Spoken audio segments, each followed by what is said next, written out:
नमस्कार विद्यार्थी मित्रों, गुड मॉर्निंग। हमने अपने अगले वीडियो में हमारी जो कहानी है समझदार नन्ही उसके बारे में चर्चा की थी कि जो नन्ही होती है वह बिच्छू दलदल में फंस गया होता है तो दलदल से वह उसको बचाती है, लेकिन बिच्छू अपनी गंदी आदत के कारण नन्ही को डंक मार देता है। तो नन्ही उसे समझाती है कि अगर तुम ऐसे ही अपनी गंदी आदत को नहीं छोड़ोगे तो तुम्हें किसी भी मुसीबत से कोई नहीं बचाएगा, लेकिन बिच्छू जो है वो उसकी बात नहीं सुनता और चला जाता है। फिर नन्ही अपनी माँ के पास आती है और बताती है कि मैंने बिच्छू को बचाया लेकिन फिश ने मुझे डंक मार दिया। तो माँ बोलती है कि वह अपनी गंदी आदत का गुलाम है, वह बार बार ही डंक मारेगा। तो नन्ही कहती है कि मैं उसको इसी आदत से छुड़ाऊंगी। फिर एक बार फिर से बिच्छू जो है वह पानी की धारा में डूबने लगता है और वह मौत को देखकर बिच्छू को नन्ही की याद आती है और वह नन्ही को पुकारने लगता है और इसी पुकार सुनकर नन्ही वहाँ जल्दी से दौड़ आती है।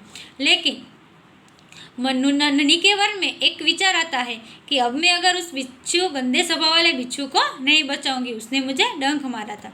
अब आगे देखिए, बिच्छू गिड़गिड़ाने लगा, बहन मुझ पर दया करो। नन्ही का मन डोल गया, उसने सोचा हो सकता है कि इसने अपनी गंदी आदत छोड़ दी हो।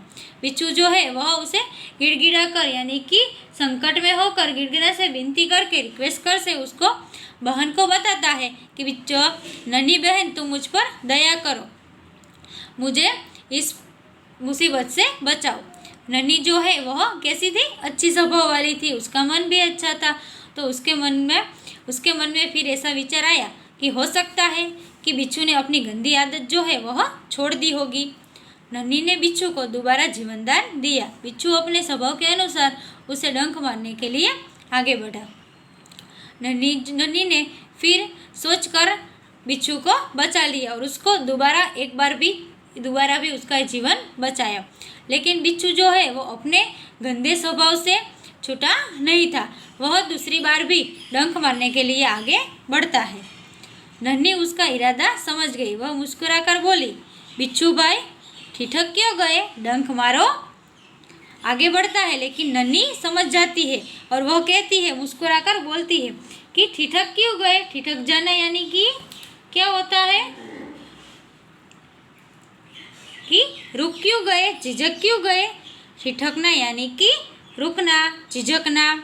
वह बिच्छू को बोलती है कि क्यों रुक गए, क्यों झिझकते हो, डंक मारो।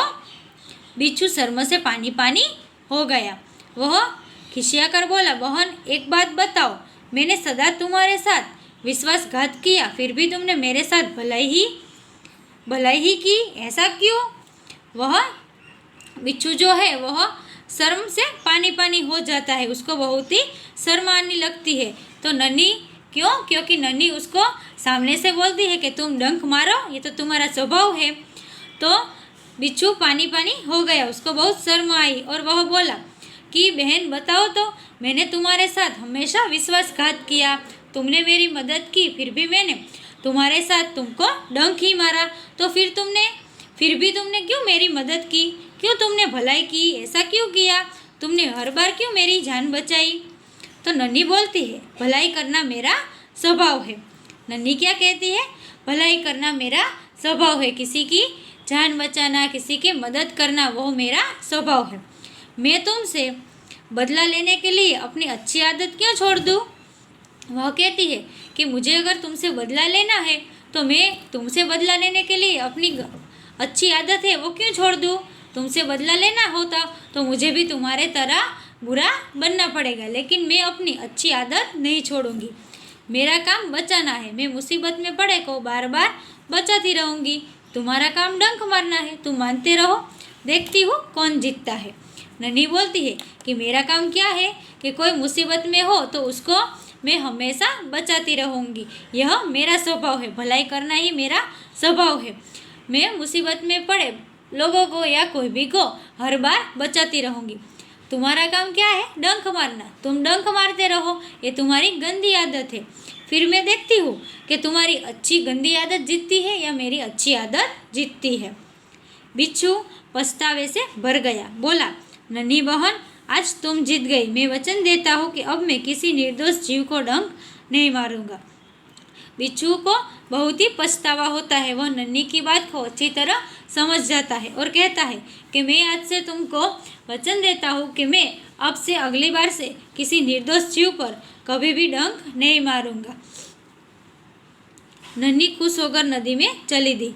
माँ ने आज फिर पूछा, बेटी कहाँ देर कर दी? नन्ही ने पूरी घटना बता दी। फिर नन्ही जो है वो खुश हो जाती है कि मैंने अपने अच्छे स्वभाव से बिच्छू को भी अच्छा बना दिया, और वह खुश होकर फिर नदी में चली जाती है।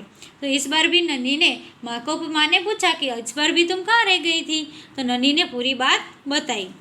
माँ प्यार से बोली, प्यारी समझदार नन्ही, भले लोग अपनी बार बार की भलाई से इसी तरह बुरे लोगों को भला बनाने की राह दिखाते हैं।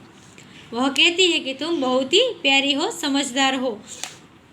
भले लोग जो अच्छे लोग होते हैं वो इसी तरह बार बार से अपनी भलाई कर कर बुरे लोगों को अच्छा बनने की सलाह देते रहते हैं, और अगर सभी के मन में ऐसे अच्छा बनने की जो विचार है वो मन में उतर जाए तो सभी लोग अच्छे बन सकते हैं। नन्ही प्रसन्न होकर थिरकने लगी। थिरकना यानी कि खुश हो जाती है, वह नाचने लगती है। इसी तरह अच्छी समझदार नन्ही ने अपने अच्छे स्वभाव से बिच्छू का जो बुरा स्वभाव था वो भी उसको बदल दिया। इसी तरह सभी लोगों को हमेशा अपनी भलाई का जो स्वभाव होता है वो कभी छोड़ना नहीं चाहिए। हमेशा हमें भलाई ही करनी चाहिए। अगर सामने वाला बुरा हो तो भी हमें उसके साथ बदला लेने के लिए अपना अच्छा स्वभाव कभी भी छोड़ना नहीं चाहिए। इस कहानी से हमें यही सीख मिलती है कि हमें कभी अपना अच्छा स्वभाव कभी भी छोड़ना नहीं चाहिए। हमें सभी के साथ अच्छा व्यवहार करना चाहिए। अगर सामने वाला बुरा हो लेकिन अपनी अच्छाई का उस पर कभी ना कभी तो कोई ना कोई प्रभाव तो पड़ता ही रहता है, तो वह भी कुछ पछतावा होगा तो वो भी अच्छा बन जाएगा। तो हमें अपना भलाई का अच्छाई का स्वभाव कभी भी छोड़ना नहीं चाहिए। Thank you.